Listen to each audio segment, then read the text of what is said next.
అదే RTV app వార్తల్ని క్షణాల్లో చదివే అవకాశం ఉంటుంది. ఒక న్యూస్ పేపర్, ఒక టెలివిజన్ ఛానల్ మీ చేతుల్లో ఎప్పుడూ ఉంటాయి. కూటమి ప్రభుత్వం అధికారంలోకి వచ్చాక చంద్రబాబు నాయుడు కొత్త ప్రాజెక్టులకు శ్రీకారం చుట్టాడు. గోదావరి జలాలను రాయలసీమకు మళ్లించాలని బానకచర్ల డ్యామ్ చేపట్టిన నేపథ్యంలో, బానకచర్ల ప్రాజెక్టు చేపట్టిన నేపథ్యంలో మనతో మాట్లాడడానికి రైతు సంఘం రాష్ట్ర అధ్యక్షులు ఈశ్వరయ్య ఉన్నారు. సార్ చెప్పండి, ఈరోజు కొత్త ప్రాజెక్టులకు శ్రీకారం చుట్టారు చంద్రబాబు నాయుడు. బానకచర్ల ప్రాజెక్టు యొక్క ప్రయోజనాలు ఏంటి? చంద్రబాబు నాయుడు గారు అధికారం రాకముందు అన్ని మాటలు విన్నట్టుంటాడు. తీరా అధికారం వచ్చిన తర్వాత సీతయ్య ఎవరి మాట వినడు అనేటువంటి చందంగా చంద్రబాబు నాయుడు గారి పరిపాలన కొనసాగుతోందని చెప్పక తప్పదు. ఎందుకంటే 2014 నుంచి 2019 వరకు అమరావతి, పోలవరం అని చెప్పేసి మొత్తం కంప్లీట్గా వాటి చుట్టే తిరిగి జపం చేశాడు. పోనీ అమరావతిని ఏమన్నా పూర్తి స్థాయిలో నిర్మాణం చేపట్టి దానికి ఇబ్బందులు లేకుండా ఏమన్నా చూశాడా అంటే 5 సంవత్సరాల కాలంలో ఏమీ లేదు. అట్లని చెప్పి పోలవరం ప్రాజెక్టు జాతీయ ప్రాజెక్టుగా ప్రకటించుకున్న తర్వాత దాన్ని జాతీయ ప్రాజెక్టుగా నిలబెట్టి దాని నుంచి ఏదైనా చేశారంటే అది కూడా లేకుండా జాతీయ ప్రాజెక్టుగా కేంద్ర ప్రభుత్వం తన బాధ్యత నిర్మించాల్సిన ప్రాజెక్టును తిరిగి మేమే నిర్మిస్తాం, మాకు డబ్బులు సాయం చేయండి అని చెప్పేసి దాన్ని వెనక్కి తీసుకున్నాడు. అది అప్పుడు ఆ కాలంలో అది ఏటీఎంగా ఉపయోగపడుతుందని చెప్పి మేం చెప్పింది కాదు.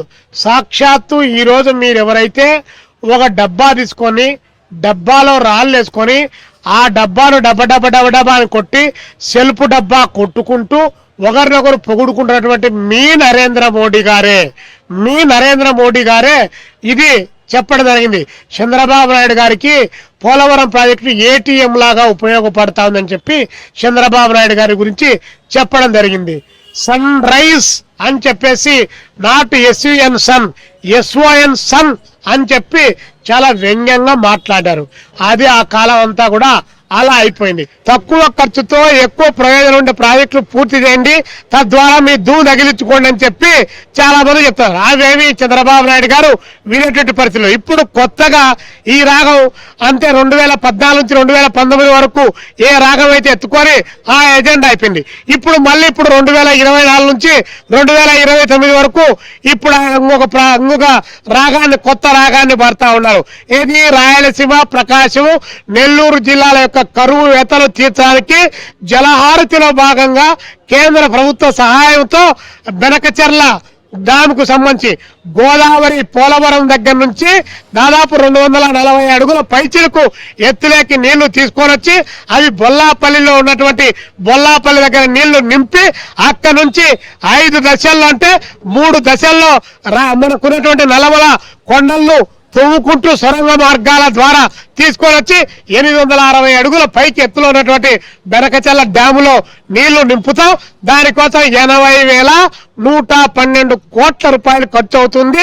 దీనికి DPR కూడా వచ్చిందని చెప్పేసి చంద్రబాబు నాయుడు గారు మాట్లాడుతున్నారంటే DPR గారు వచ్చింది, ATM వచ్చింది, మీకు ఎనీ టైం మనీ అని చెప్పేసి డ్రా చేసుకోవడానికి ఒక ప్రాజెక్టు ఒకటి కావాలి కాబట్టి సాధ్యం కానటువంటిది. అదే ప్రాజెక్టుకు సంబంధించి అదే బొల్లాపల్లి దగ్గర నుంచి అక్కడికి పెన్నాలేకి వాటర్ తీసుకొని పోయి సోమశిలలో నింపి రాయలసీమ ప్రాంతాన్ని అటు నెల్లూరు, ప్రకాశం జిల్లాలను అక్కడ నల్లమల సాగర్లో కలిపేయమని చెప్పేసి ఒక ప్రతిపాదన ఇంజనీర్లు చేస్తే దాన్ని ఎందుకు పక్కన పెట్టారు అంటే డబ్బులు రావనా? మెగా కృష్ణారెడ్డి గారికి లాభాలు రావని చెప్పి భయపడుతున్నారా? మెగా కృష్ణారెడ్డి గారిని అడ్డం పెట్టుకొని వారు పర్మిషన్ తెచ్చుకుంటే దాంతో ప్రజలు దోపిడీ చేయడానికి లైసెన్సులు తెచ్చుకునేటువంటి పద్ధతుల్లో తప్ప ఇంకొకటి లేదు. చంద్రబాబు నాయుడు గారు కనీసం ఇంత పెద్ద ప్రాజెక్టు ఈ రాష్ట్రంలో రైతు సంఘాలు కానీ, ఈ రాష్ట్రంలో రైతులను కానీ, అదే విధంగా కనీసం ఉన్నటువంటి రాజకీయ పార్టీలు కానీ ఏ ఒక్కరు సాక్షాత్తు మీ పార్టీకి సంబంధించినటువంటి మంత్రులుగా పనిచేసే వాళ్ళు కూడా ఈరోజు అలాంటిది కరెక్ట్ కాదు, అది సాధ్యమైనటువంటి పథకం కాదు, ఇది చాలా కాలయాపంతో కూడుకున్నటువంటిది. 4 దశాబ్దాల క్రితం ప్రాజెక్టులు ప్రారంభించినట్టువే ఇంతవరకు 50%, 70% పూర్తయి ఖాళీగా ఉన్నాయి. అవి పూర్తి చేస్తే ప్రజల ఎతలు తీరుతాయి, రైతాంగం బాగుపడతాని ఒకవైపు చెప్తా అంటే దానికి లేదు కానీ అరే ఉట్టికి ఎగరలేనమ్మా స్వర్గానికి నిత్యం లేచిందని చెప్పి ఇక్కడ చిన్న చిన్న పనులు చేయడానికే ఇక్కడ మన దగ్గర లేదు, లచ్చమొక్క లేదని చెప్పి ఏవిక్కి తిరిగి చూస్తూ కేంద్ర మొత్తం పైన ఆధారపడుతూ వాళ్ళు డబ్బులు ఇస్తారని చెప్పి ఇది చెప్తా ఉన్నారు.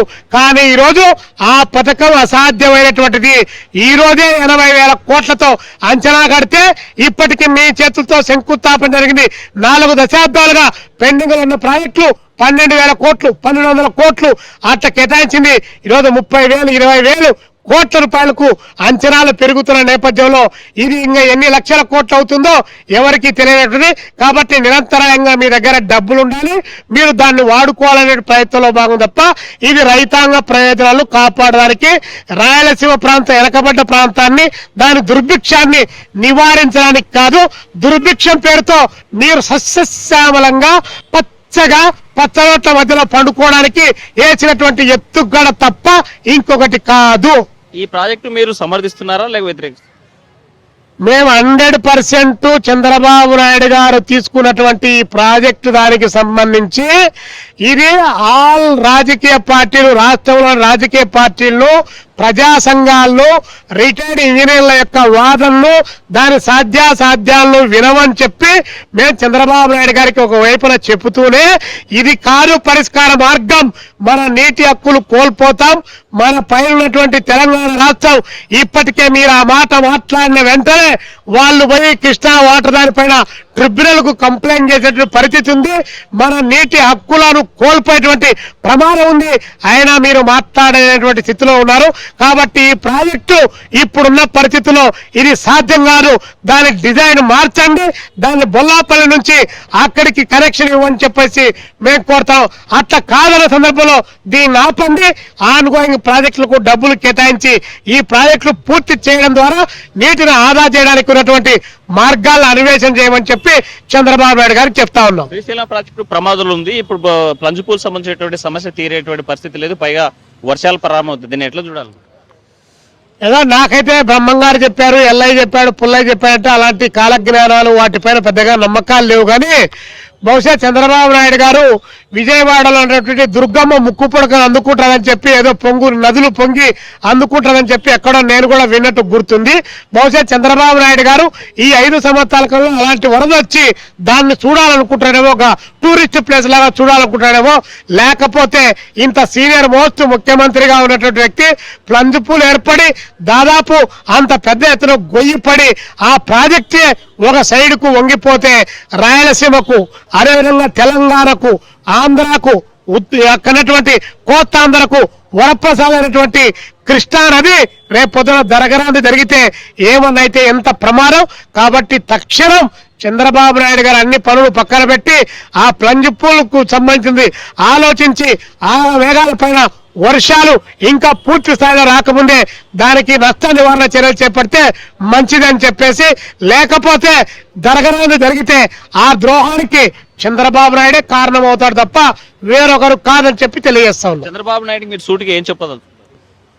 చంద్రబాబు నాయుడు గారికి అధికారం రాకముందు ఒక మాట, అధికారం వచ్చిన తర్వాత ఎవరి మాట అయినటువంటి పద్ధతులు పక్కన పెట్టి ఈ రాష్ట్ర సమగ్రాభివృద్ధి జరగాలంటే రాష్ట్రంలో ఉన్నటువంటి అన్ని ప్రాంతాలను సమదృష్టితో చూడాలి. ఆ సమదృష్టిలో భాగంగా వెనకబడ్డ ప్రాంతాలకు ముందు టాప్ ప్రయారిటీ ఇచ్చి ఆ ప్రాంతాల అభివృద్ధికి ప్రత్యేక నిధులు కేటాయించి దాన్ని డెవలప్ చేయడం ద్వారానే సాధ్యమవుతుంది. ఈరోజు అమరావతి, పోలవరం అని మీరు దాని చుట్టూ జపం చేసి ఇప్పుడు 53,000 ఎకరాలు ఉన్నటువంటి రాజధాని సరిపోదని చెప్పి మళ్ళొక్క 44,000 ఎకరాలు 1,00,000 ఎకరాలు తీసుకొని ఆ 1,00,000 ఎకరాల్లో ఆదాని బదాని కార్పొరేట్ కంపెనీలను పెంచి పోషించి రియల్ ఎస్టేట్ వ్యాపారాలు చేసి ఆ వ్యాపారాల్లో కమిషన్ తీసుకునేటువంటి ఆ పద్ధతులు మానుకొని రాష్ట్ర అభివృద్ధి కోసం దీర్ఘకాలికంగా అభివృద్ధి జరిగేటువంటి పద్ధతిలో ప్రయత్నం చేయాలని చెప్పి చంద్రబాబు నాయుడు గారికి సూచన చేస్తారు. ఆయన వినడనేటువంటి విషయం మాకు తెలుసు. కానీ ప్రజల పక్షాన మా వాయిస్ వినిపించాలి కాబట్టి ప్రజల పక్షాన చంద్రబాబు నాయుడు గారికి మేము పదే ఈ అంశాలు చెప్తా ఉన్నాం. కొత్త ప్రాజెక్టులు ఇప్పుడు ప్రస్తావనగా అవసరం లేదు, అయితే ఉన్న పెండింగ్ ప్రాజెక్టులను పూర్తి చేయాల్సినటువంటి అవసరం ఉందని చెప్పేటువంటి పరిస్థితి. వీడియో చంద్రశేఖర్ తో హుస్సేన్ ఆర్టివ్, కర్నూలు. మరిన్ని వీడియోస్ కోసం ఛానల్ ని సబ్స్క్రైబ్ చేయండి, లేటెస్ట్ అప్డేట్స్ కోసం వాట్సాప్ ఛానల్ ని ఫాలో చేయండి అండ్ లింక్ డిస్క్రిప్షన్ లో ఉంది.